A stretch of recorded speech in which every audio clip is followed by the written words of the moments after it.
Welcome to my YouTube channel.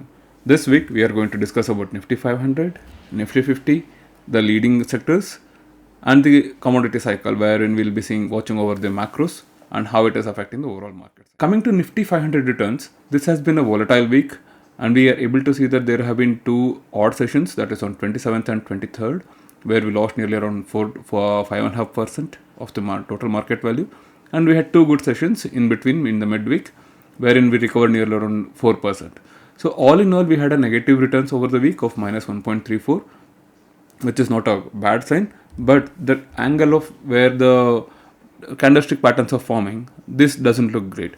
So previous week also it was volatile, current week also it is volatile, and we are expecting a positive week which says that the leg of this correction could be over.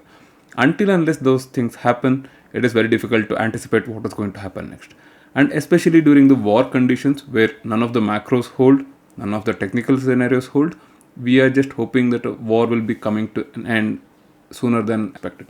So currently there are hints saying that the negotiations are on, but we never know what is going to happen, especially with the current US administration in charge.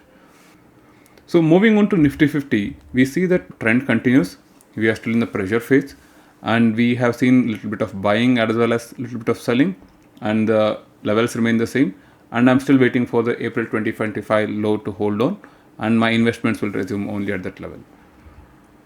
Now moving on to Nifty Metal, this has been a good week for Nifty Metal in overall, where the returns have been pretty much normal, and we have seen that it has already touched the previous high and it has been retesting the high of October 2025, and there is a bounce back, and we'll see how it is going to behave at the 200 days moving average level.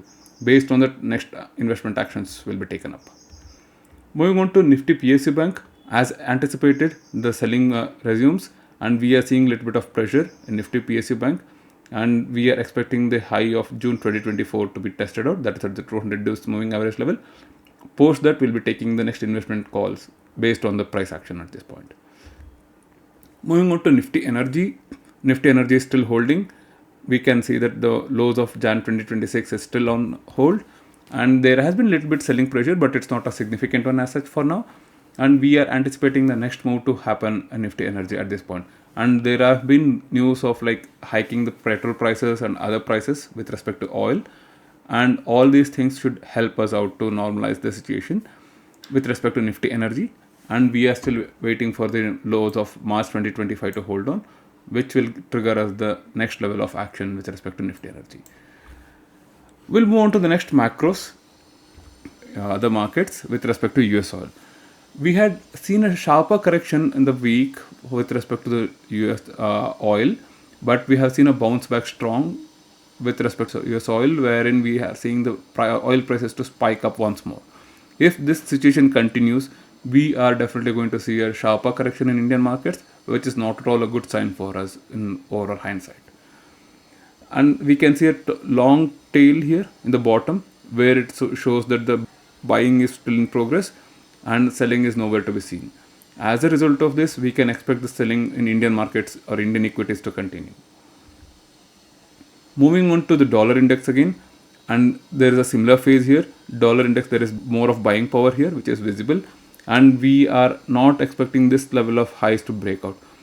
And if this breaks out, there is again a higher chances that Indian markets will be under pressure, and as long as these global macros are not supporting us, we will not be able to bounce back very strongly at this point.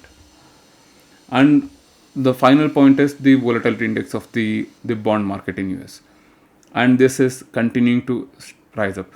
This is kind of adding pressure on the US government, which is coming to a point of negotiations. That's why we can hear the news that Trump's administration is calling out for negotiations with Iran. But we'll have to wait and watch how this is going to turn out. If the volatility doesn't reduce, we can anticipate a deeper correction in bond market, which is a very negative scenario for equity markets. As history has taught us, buy fear, sell greed. At this point, fear is slowly rising up. We can anticipate this, and I'm hoping that this would continue for the next legs. Thanks for watching the video.